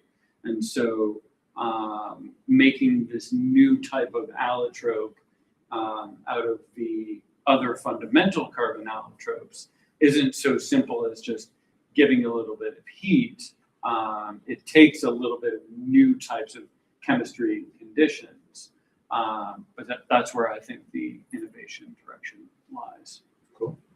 This thing where you cross-link graphene planes, it wouldn't really be sp2, but it's definitely not sp3 either. So what would you call it? Oh, it is sp3 because the electrons then become localized when you have the molecular between the planes. So it'd be like a diamond sheet. Yeah, and so whereas diamond is an sp3 cubic form, it still maintains an offset chair hexagonal structure. I'm picking up everything down. Yeah. Daniel, to your point about, space elevator guy, I stopped being, I became an apostate to that cult. I do totally commit to their chemistry, their engineering, their plan. The physics of it still totally work. It's when it hits the real world, I definitely have some questions about it. But my experience that is now 20 years outdated was everyone was always talking about it's the strength problem, right? Everybody was like totally hyper focused on making a strong string, which is great, but it was 6 problems then, and it probably is still 6 problems: length, strength, alignment chirality, how the nano level twists is really important. Length, strength, alignment, chirality, functionalization, like you were just describing, and mass production. And if you don't solve all 6 of those, you're still in wish land. So that's that. I left that a long time ago because I don't see how they solve that problem in a reasonable time. And 20 years later, and the billions of dollars invested in those 6 problems still haven't gotten the answer that we need for that element. But Yeah. a lunar elevator is buildable now with current technology. I'm just gonna slide that in. And we've gotten ridiculously good at growing well-aligned forests of short nanotubes. That's how, all of the Vantas have come about, right? But I still think the length limitation, although you were talking about the new Korean limit. Koreans, I just got surprised by that. Yeah. So, before I walked in the room this afternoon, I was still under the impression of millimeter scale, centimeter scale carbon nanotubes. But Pete Swan just 2 hours ago told me about a Korean group that is making mass producible sheets of it that are kilometer long and he said 20 to 30 centimeters wide. So sheets of, but that's basically taking nanotubes and dropping them into plastics. Like it is not. It's not single molecule. No. Okay. So I don't know what their process is. I'm disconnected from that. Still sounds interesting. It is interesting, right? Of anything, any wool is interesting. So yeah, it is. There's some stuff. So I'm gonna check in with. Yep. So they've actually run that kilometer of material out. They've actually produced it. That is what Swan told me 2 hours ago. So I'm gonna ask more questions. Elevators again tomorrow. Nope. my days with that are over. I have walked into that wall enough. Okay, Joseph, thank you so much. Yeah. Absolutely. I got a couple people going in. Jude, is that you? Yes. I knew you from your picture. We've never met before. Can you come up, please? Yeah, he's one of our panelists for the plenary session tomorrow. I just sit right there. So we're talking to the internet, but we're also talking to the room. All right. Okay. Yep. So tell them who you are, what you do, where you're from, and what we're going to be doing. Most people call me Jude, so Jude is just fine. And I'm from Cameroon. I live in DC right now. I've worked in various international companies, gotten a few degrees, and from DC now I work with my associates on developing investment projects in Africa, where we focus on aligning development. I've actually come up with an equation for it. So development, which we define as infrastructure, aligned with natural resources, specifically energy and technology. And from that alignment comes explosive growth. And why it's relevant to this conversation right now is Africa is going to space. Yeah. Yes. Africa is going to space. It's come up as a big surprise to everyone because no one thought to associate the two. Wrongly so. So I'm not going to get into a whole dissertation about how astronomy was invented in Africa, because the oldest megalithic structures that we have on Earth, several thousand years older than the one in Britain, what's it called?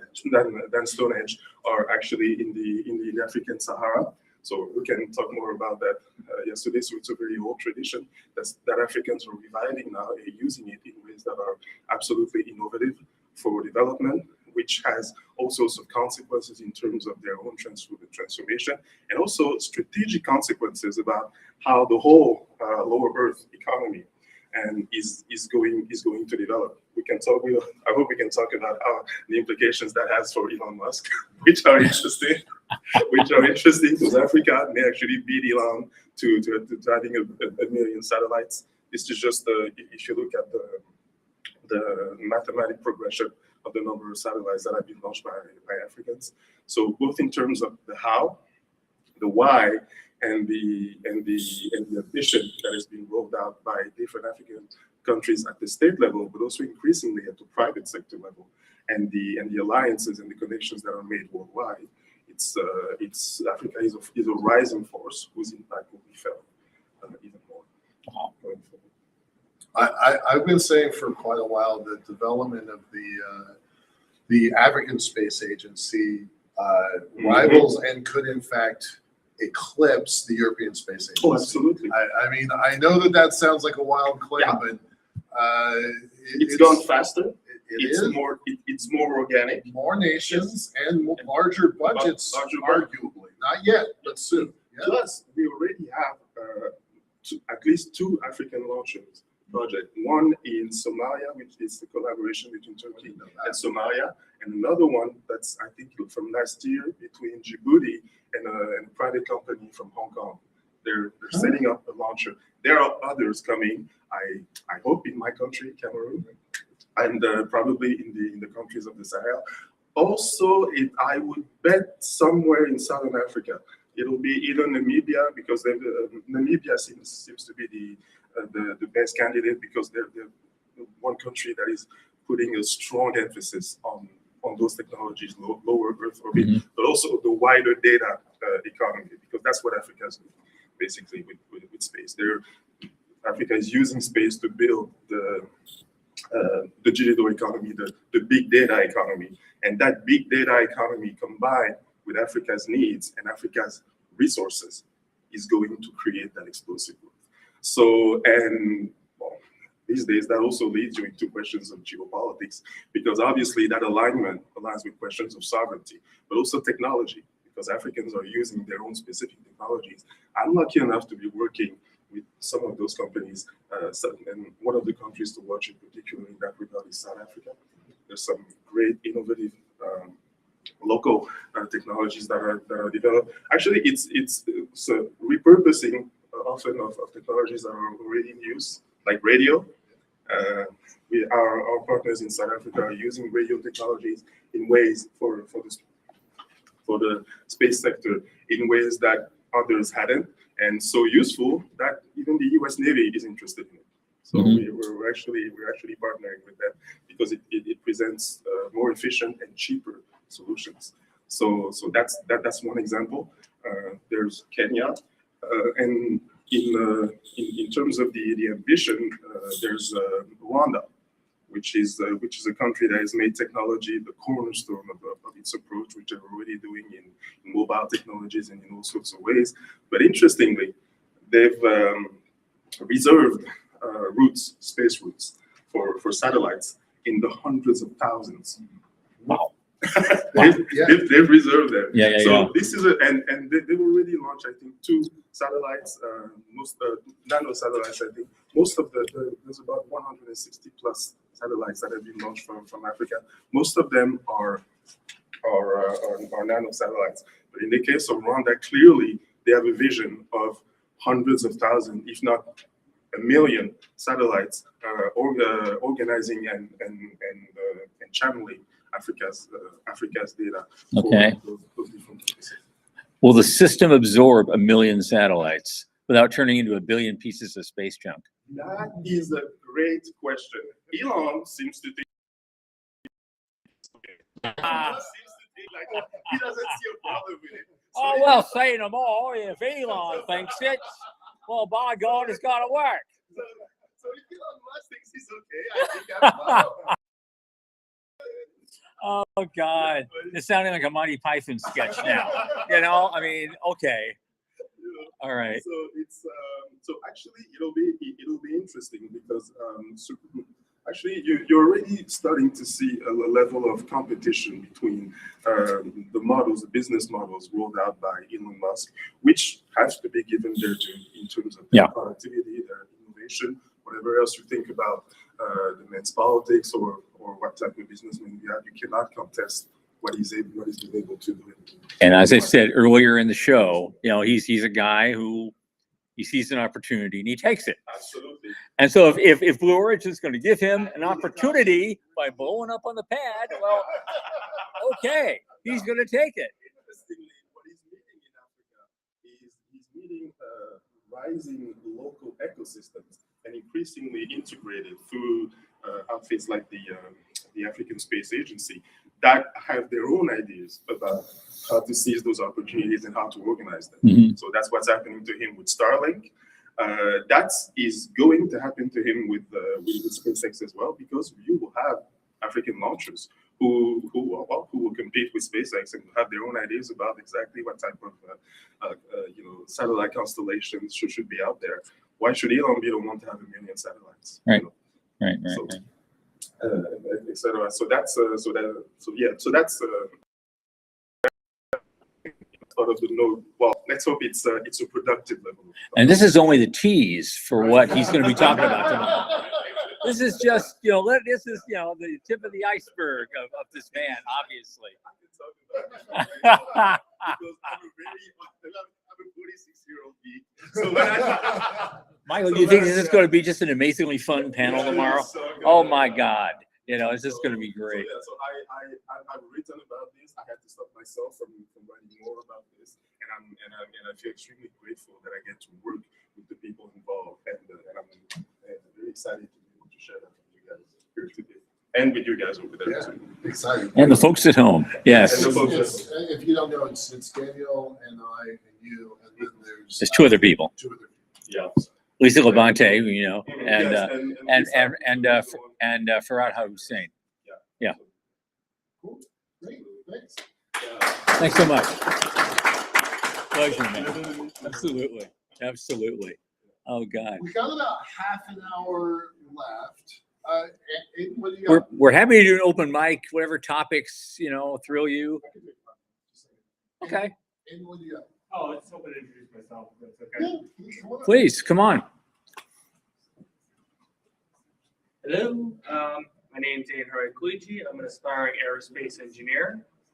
Right now, somebody mentioned nanosats. I'm actually working on one through my university where we're monitoring radiation decay of a graphics processing unit. So graphics processing unit decays over time with radiation, just regular wear and tear. We're analyzing that. Shout out to the University of Buffalo Nanosat Laboratory, where I'm the GNC lead and the assistant chief engineer. Yeah, and as Michael said before, I'll be starting my doctorate in the fall, and I finished my undergrad last December. So looking forward to that. But I guess the general question I had for everyone is, I've heard so much about space-based data centers. What about the radiation? That's going to be a significant issue. Do we really know how much shielding we're going to need, especially for especially for lunar orbits or even beyond? Yeah, so my company actually addresses that. We do radiation effect simulation for deep space. What do you use? Like, do you use ANSYS SDK or something else? So we use GANT with special modifications. So we're an MIT-based startup. So we take the CERN, Fermi, and MIT particle models and enhance the GANT4, and then we created a digital twin AI interface. I see. And have you done it? Is it like low enough where the South Atlantic anomaly would be a factor to consider? Well, state that again. The South Atlantic anomaly. It's a weaker point in the magnetic field where you Oh. kind of more radiation. We do our analysis outside of LEO. I So see. we're looking at all the higher altitudes and orbits. We've characterized missions out to Neptune with an inner solar system swing out. Different materials, whether it's solar sails, advanced propulsion systems, new deep space radio communications. So by doing it digitally, we can have the full particle spectrum involved. We can set it at various locations. We can make modifications while you're in the design phase. So we do recommendations about optimize shielding and also component placement. So you can reduce your weight because you have to take the components anyway. And some are disposable on your way to space. So you use them as shields after you get to space. So there's a lot of different configurations by doing it with the digital twin. that creates efficiencies. And so by the time you're ready for CDR, everyone's signing off. And the DoD's been a lot lax on radiation effects certificates. They're starting to ramp that up again. So that's where the digital capability, because there's such a backlog on the physical testing side. Sorry to interrupt. You said SDR? The CDR, the critical design review, I see. before you get racked back and stacked. I see. Yeah, my lab where I can go to SDR this fall, where I'll be talking about the pointing budget for 200 of those. Yeah. Basically, orbit selection, all of that. Yeah. Yeah. Are you So- part of the University Nanosatellite program? Is that something you operate under, or you operate? No. We spun out sort of CSAIL, small and Aero Astro. I see. So a hybrid. What's your name, by the way? Blair DeWitt. Ian. Pleasure to meet you. Nice meeting you.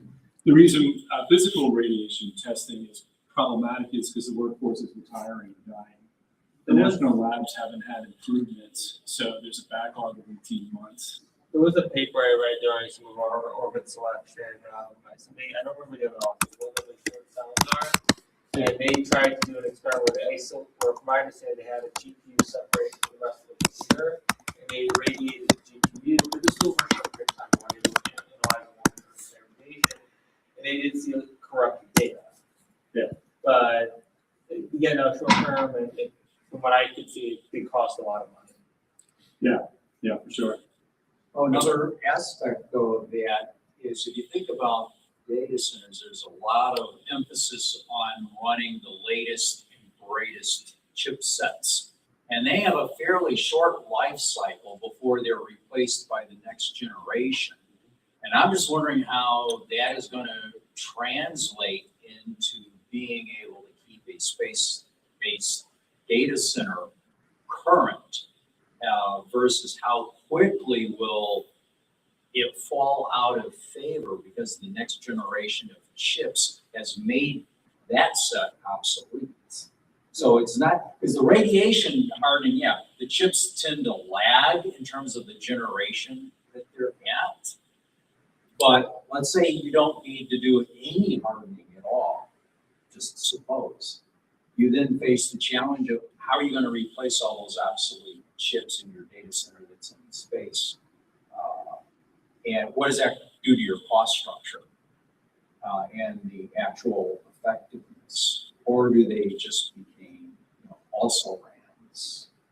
Perhaps it's in a different direction. Perhaps it's a potential solution. What about just setting them up on the moon eventually? Just landing, let's say, something on the moon, and use the moon as an orbital data and set up orbital data centers on the moon.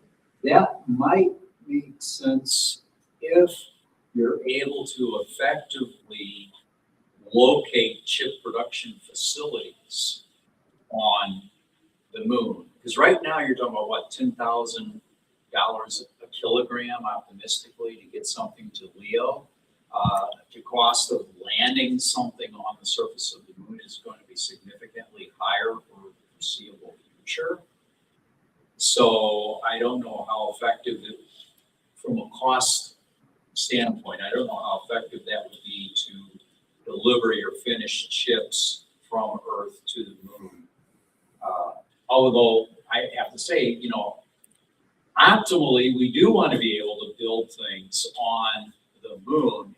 And so from that perspective, that might make sense. In fact, one of the presentations earlier today was about using mass drivers to launch data centers off the surface of the moon to get them, into Earth orbit from the moon. Is that by Phil Swan? Yes. Yeah. It was by one of the slides. Not related, but one of the slides. All right, But thanks there's a lot. an opportunity to leverage best practices from IT industry. So tape was hot stuff, then it went to spindle, then it went to chips. They never lost tape. You just allocate different data sets to different mediums. So as your data center starts aging, it's destined for tier 2, tier 3 processing opposed to your tier 1. Your tier 1 will always maintain the hottest stuff, but you never lose your footprint. Yeah. It just, the quality or the price you charge for processing in tier one stays the same, but now you have more options as those data centers stay persistent. Jim, there's been talk for a long time about building solar panels from using lunar resources as a precursor for space-based solar power. I don't know jack about that technology. I'm not going to pretend that I do. But somebody was also saying, well, if you can build solar panels, how much farther is it to build your own chips? No. So the idea of building chips out of lunar resources is not very far away from building solar panels off of lunar resources.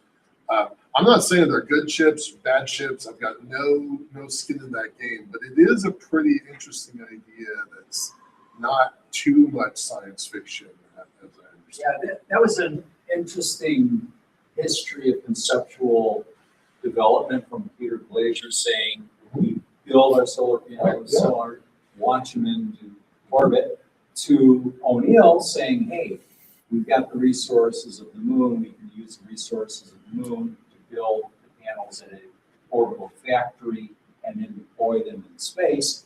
And then that one on to David Criswell, who said, well, as long as you've got all you're mining the moon, why not just build your solar power satellite on the surface of the moon? Just lay it out on the moon, feed the power to a trio of relay stations in Earth orbit. And that way your workers have much more protection because they're not working at a factory that's in orbit, they're working at a factory on the surface of the moon.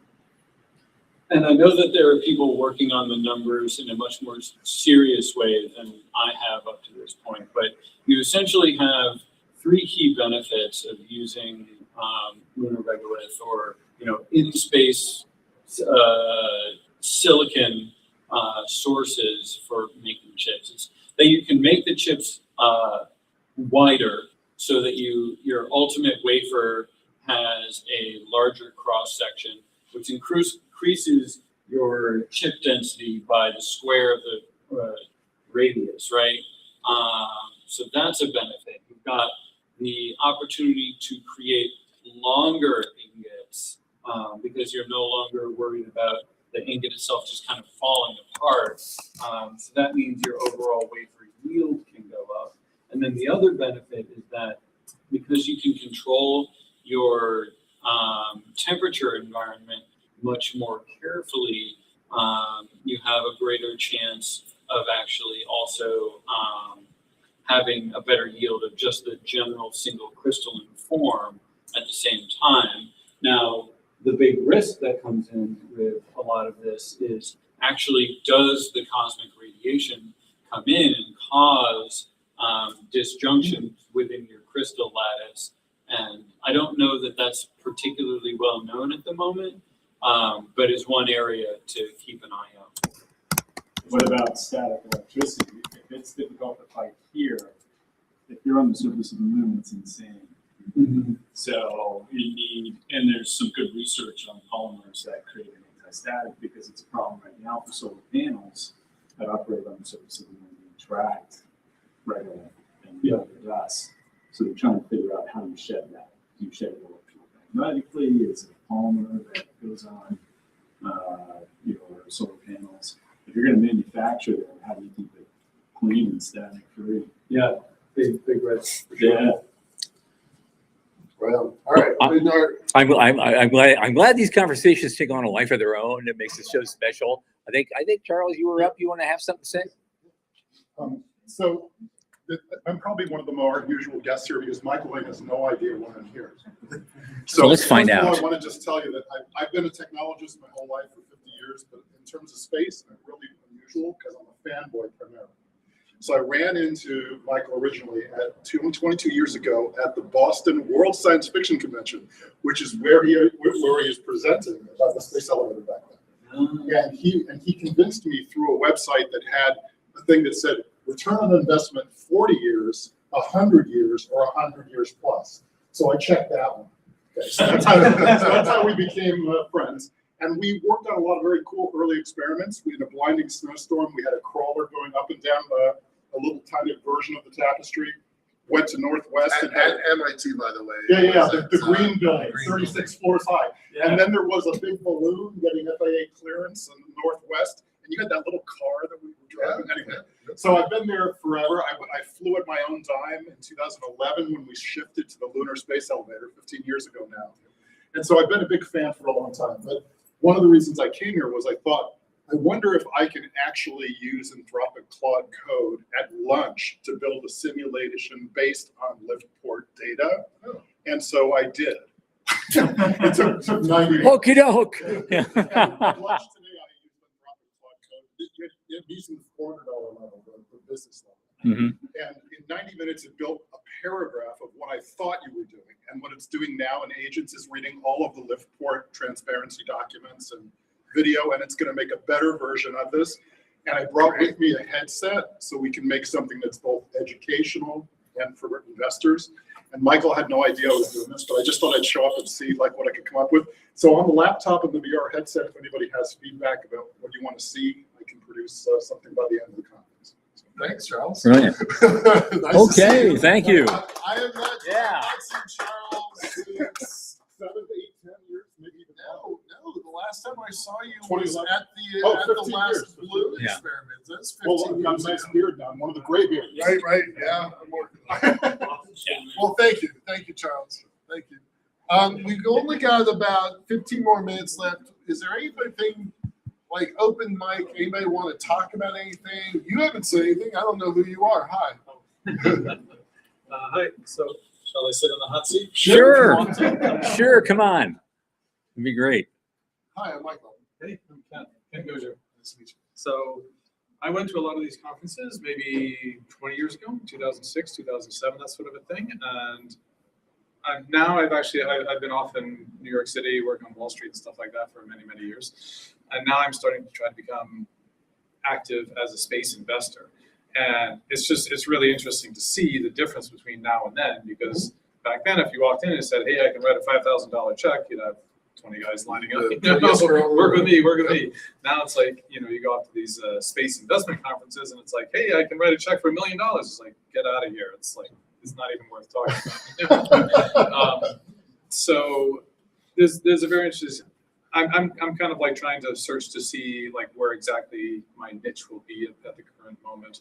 I've had kind of evolutions of ideas about geopolitics, and I see a lot of this stuff going on these days is, hey, here's a bunch of space guys, let's make them be the latest pawns in the latest bankers wars and stuff like that, and I'm not very interested in, there's amazing guys in the military and everything, but I'm much more interested in building up a self-sustaining space economy and that sort of thing.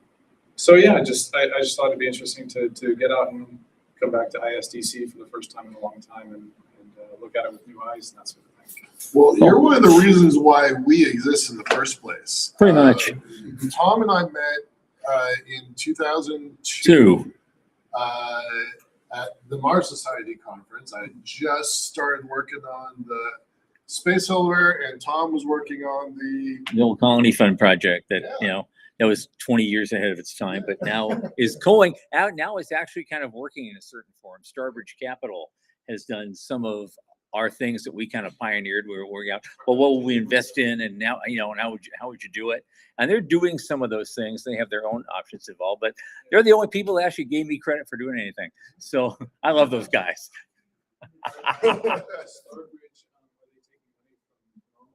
Yes, I think they take money from normal people. Yeah, they do. Yeah. There's a few funds out there that are doing it. Yeah. Starbridge Space Fund, to a lesser degree, Paragon. There's a couple, and then there's the Starbridge is that Michael Mealing? Mealing. Yep. And Stephen Jorgensen. Yeah.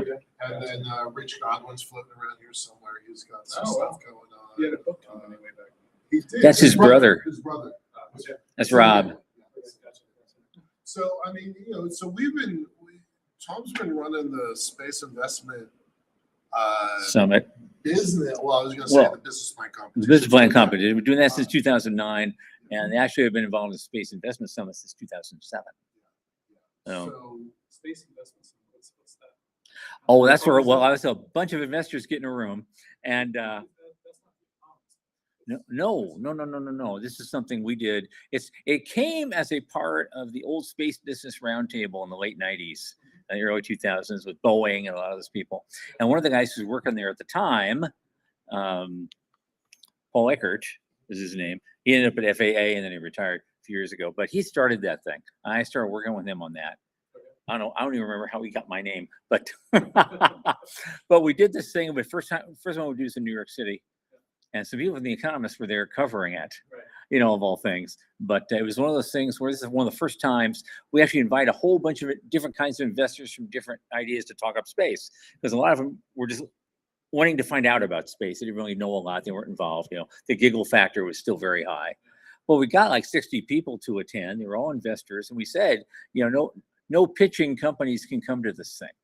This is by investors for investors only. And so it was one of the first things that we did. And we've done over a dozen of them since then, between 2007 and now. And we're doing another one in Antalya, Turkey, just the day before the IAC. Between the Space Generation Congress and IAC, there is that Sunday. We're going to fill that Sunday with some very interesting people from around the world this time. That would be actually, I think it's September 30th. Can I ask, I have this question. I had no idea. China actually has like 5 different rocket companies that are all at very interesting stages right now. Yep. As an American, is it remotely allowed to invest in Chinese companies these days? That's as an individual, absolutely you can. Yeah. Institutional guys, I think there are international agreements and also a regulatory environment in this country that would probably, they would look at it, with scrutiny. Let's put it that way. Some brand new rules. They just came out with the new SBIR rules that if you are a company that has questionable investors, you're going to get barred from the new SBIR set of rules. Sure. So there's definitely some problems if the money is coming this direction. I got offered $3 million 7 years ago, and I had to turn it down because I knew if I took that one check, I was never going to get another check. Money coming in this direction, it's really watched. Money moving that direction, not so much that I'm aware of. I don't know if that's counters. I think that's tied in, if you think of the purpose behind the Wolf Amendment, it was all about technology transfer.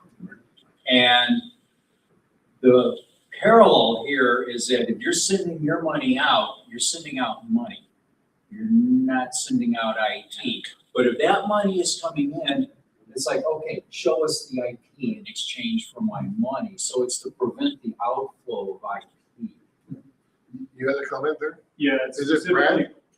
Blair. Blair, sorry. That goes to DFAR, the Department of Defense's federal acquisition, that you have to have sources of capital clean. That's for American companies. For American companies doing business with the DoD. Sure. So the FAR is not as specific, but DFAR is very. But he was asking the other question. He was asking you to invest overseas, right? Are there any issues? Let's say I find some amazing Chinese company and I put money into it. Do now I become like a suspicious person and now I can't invest? I'm not going to answer that. Oh my God. I haven't had.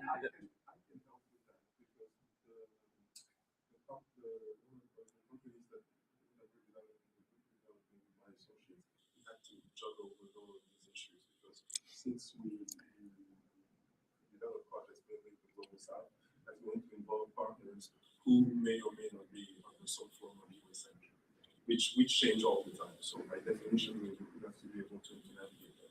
And well, the simple answer to your question is yes, be very watchful, because the thing is, it's not so much a question of what's in the law, because it changes very quickly these days. And in ways that seem very capricious. The thing is, it's the you can be in that limbo space where you could be suspicious, and just that is attract not only undue, not necessarily attention, but there's a whole bunch of stakeholders useful, whether they be business partners or technology partners or else who are going to stay with us. We're not quite so sure. But one way to navigate them, at least on the legal side, is actually to use different jurisdictions. So this is something that we've developed. So because we have an international number of employees, so we are never going to put them in a position where they have to violate the laws of the country they reside in or the country where they're from. So there's definitely some things that we go, okay, the Americans that work for us. This includes we employ from veterans, including veterans from U.S. military intelligence. So you can imagine how sensitive they're involved will be. But there are ways to navigate them.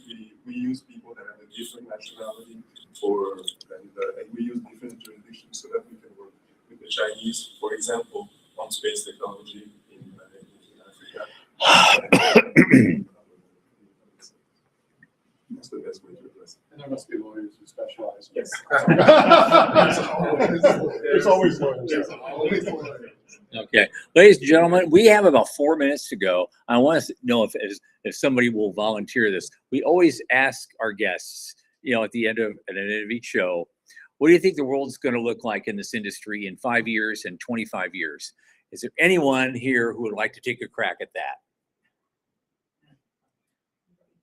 Really? Come on, have some courage. Well, I know No, or you're down to go. You can sit there. You come here. I don't care which. What does our world look? What does our space world look like in 5 years and 25 years?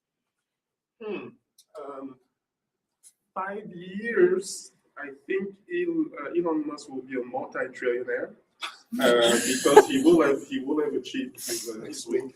Yeah. Probably. Michael's approving. Good answer. Good. Already started building his first data centers in space. That will, and I hope he will have started rolling out. It'll be interesting to see if he started using them as also power centers, because that's one area that's of particular interest to me, because that's one gap that still exists with regards to Africa rolling out its own technology. So Africa is getting very good at integrating 5G, AI, etc. How to transmit the energy from space to the ground is something that has not been appropriated yet within Africa. So maybe that's another gap that will be filled within the next 5 years. 25 years is tough. Yeah. 25 years, I can make a wild guess, because this involves a larger issue, geopolitics. How will the powers that are jostling to control and define right now the space technologies and other technologies, because it's all integrated. Because one of the realities here is that there's this concept of hot war and cold places. Like we've obviously these days we have to be focused on the risk of a World War III. That's in everybody's heads. But there are some allies who said, well, World War III has already started. It's just you're not seeing it. It's a hot war in cold places. It's happening way deep in the sea. With undersea cables. It's happening in the Arctic, and it's happening in space already. Yeah. There are talks of some powers setting up nuclear. I'm going to remember that's a great term. I'm going to remember a hot war in cold places. Wow. Exactly. And so, exactly. Yeah, exactly. People know Green. She's done some great presentations about that. I think the expression is hers actually. So I recommend everyone to watch her, because she lays it out in great detail. And I will, even though I have some issues with some of her points, I would emulate her optimism. Okay. So for 20 to 25 years down the line, the great powers have ended the jostling the way so far it has always ended, which is with a big hug. She's actually right about that. I like that. I like that very much. 1962, Cuban Missile Crisis and ended with a big hug. Yep, it did. And, Yep. Reagan Gorbachev ended with a big hug. Yep. So thankfully, Every 80 years or so, we go through this. So, and here we go again, Yeah. Exactly. So in 25 years, it ended with a big hug, and the main global powers have decided that because the risk of confrontation is catastrophic, they're better off working together. Yep. And so we have a productive, integrated global lower Earth orbit economy that's exploded. That includes obviously data, but also energy that we can, and that concentrates most of our data centers. And Yep. my hope specifically is that within that, Africa has carved out a strategic space, because Right. Africa has developed Absolutely. its own satellite constellation, a million dwarfing Elon Musk. And actually, dwarfing Elon Musk. And hopefully along the way, we have a few African businessmen that have also become trillionaires, including dwarfing his money. And it's able, because of that, the leapfrog that I hope for has actually happened. By leveraging and integrating those technologies through the lower Earth orbit economy and sector, Africa has transformed itself and helped transform the world as well. So that's Great. And on that, this is great. Thank you. Thank you so much, young man. And on that, we have to end it. I can't believe 2 hours has gone by already. And you guys are also brave. You stuck it out this whole time. And thank you so much for coming. And so I just say, as I always say, for Michael Lane and Sean Key, the folks at home, and all you lovely people who are in here today for the second annual live show. Thank you so much for being here. And my name is Thomas Andrew Olson. Keep watching the skies. always.